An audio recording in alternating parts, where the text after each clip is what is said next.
এই মুহূর্তের সবচাইতে বড় খবর, জামিন পেলেন ডোমকলের কন্টেন্ট ক্রিয়েটর ফিরোজ আল মামুন। গত দুদিন আগে মুর্শিদাবাদের ডোমকল থানার পুলিশ গ্রেফতার করে রাজ্যের মুখ্যমন্ত্রী শুভেন্দু অধিকারীকে নিয়ে আপত্তিকর মন্তব্যের কারণে গ্রেফতার করে ডোমকলের কন্টেন্ট ক্রিয়েটর ফিরোজ আল মামুন এবং তার সহকর্মী রাজেশ মন্ডল। আর তাদের দুজনকে গ্রেফতার করে পুলিশ এবং তারপর আজ ফিরোজ আল মামুনকে বহরমপুর জেলা আদালতে জামিন মঞ্জুর করা। তারপরেই তার আইনজীবী কি বলছেন দেখুন।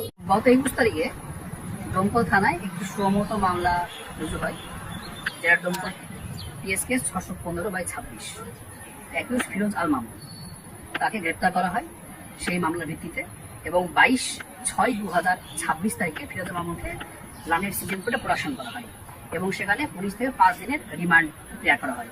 লানের সিজন কোর্ট 2 দিনের রিমান্ডটা প্রেয়ার অ্যালাউ করে এবং আজকে যথারীতি 24/6/26 তারিখে ফিরোজ আল মামুনের প্রোডাকশন হয়। এইখানে আজকে পুলিশ ফার্দার আবার 6 দিনের রিমান্ডের প্রেয়ার করে। লানের সিজেম কোর্ট সেই 6 দিনের রিমান্ডকে খারিজ করে এবং ফিরোজ আল মামুনকে আজকে জামিনের আদেশ দেয়। ইন্টারিম বেল দিয়েছে ফিরোজ আল মামুনকে।